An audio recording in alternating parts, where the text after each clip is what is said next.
10 ప్రధాని మోదీ దేశాన్ని ఎంతో అభివృద్ధి చేశారని, ఎన్నో సంస్కరణలు అమలు చేశారన్నారు ఎన్ఆర్ఐలు.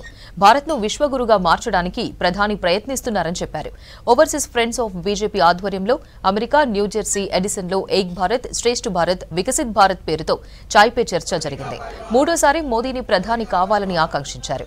ఈసారి బీజేపీ 400 సీట్లలో విజయం సాధించాలన్నారు. भारत माता की जय। भारत माता की जय। वंदे मातरम, वंदे मातरम। अब की बार 400 बार, अब की बार 400 बार, अब की बार 400 बार। 2024 ఎంపీ ఎలక్షన్స్ లో ప్రతి ఒక్కరూ తమ యొక్క అమూల్యమైన ఓటును ఉపయోగించుకోవాలని, ఆ ఓటుని బీజేపీకే వేయాలని కోరుతున్నాను. ఎందుకంటే మోడీ గారికి 400లకు పైగా వస్తే స్ట్రాంగ్గా కనబడుతుంది నేషన్ భారతదేశము. ఆ స్ట్రాంగ్ తోటి విప్లవాత్మకమైనటువంటి నిర్ణయాలు తీసుకోవడానికి దోహదపడతాయి. మనం ట్రిపుల్ తలాక్ తీసుకున్నా, ఆర్టికల్ 370 తీసుకున్నా, అయోధ్యలో రామాలయం తీసుకున్నా, ఇంకా చాలా కార్యక్రమాలు కూడా అభివృద్ధి పథంలో నడుస్తున్నాయి. ఇలాంటి విప్లవాత్మకమైనటువంటి చర్యలు కావాలంటే మనం మోడీ గారిని ఎన్నుకోవాలి. మోదీజీని థర్డ్ టైం గెలిపించడం ఎంత ఇంపార్టెంట్ అంటే, ఇప్పుడు నెక్స్ట్ 25 years వరకు ఏ విధంగా ఇండియాని డెవలప్ చేయాలనే సాలిడ్ ప్లాన్స్ వాటి మీద నిర్ణయం తీసుకోబోతున్నారు వచ్చే ఫ్యూ ఇయర్స్ లోపల. అందుకని మన ఇండియా డెవలప్డ్ కంట్రీ బై 2047 కావాలంటే కనుక తప్పకుండా మోదీజీకి గెలవాలి ఈసారి.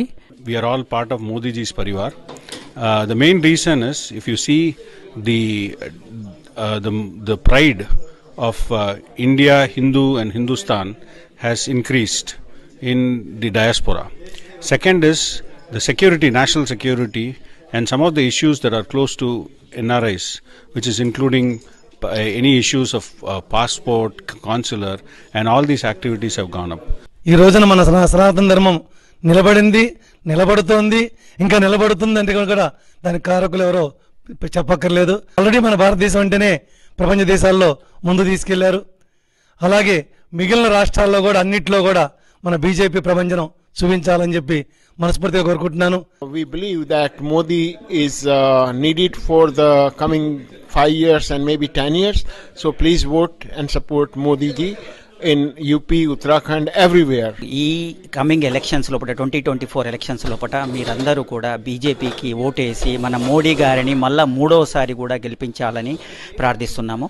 సో గెలిపియడం అన్నది రెగ్యులర్గా కాకుండా 400 ఎబో వచ్చేటట్టు చేయాలి. ఎందుకంటే మీకు అందరికీ తెలుసు, అంత పవర్ ఉంటేనే కానీ ఆయన ఎటువంటి చేంజెస్ అయినా కానీ, కాన్స్టిట్యూషన్స్ చేంజెస్ కానీ తీసుకురాగలుగుతాడు.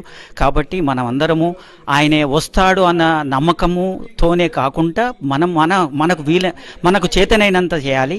గత కాంగ్రెస్ గవర్నమెంట్ స్కామ్ నుంచి ఇప్పుడు స్కామ్లెస్ గవర్నమెంట్గా గత 9 సంవత్సరాలుగా పరిపాలించాడు.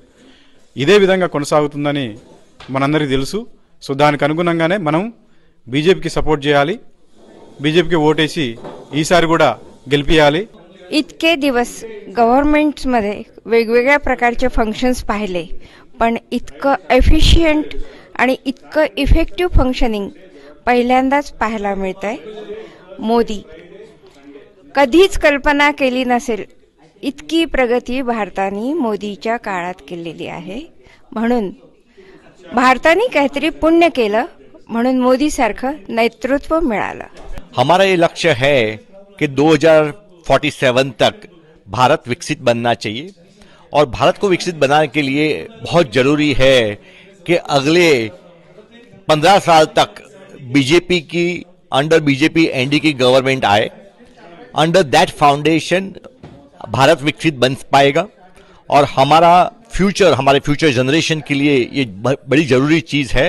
जिस तरह से हमारा पॉपुलेशन ग्रो हो रहा है, इट इज वेरी इंपॉर्टेंट कि हमारा डेवलपमेंट हो ताकि सब लोगों को सुविधा मिल पाए.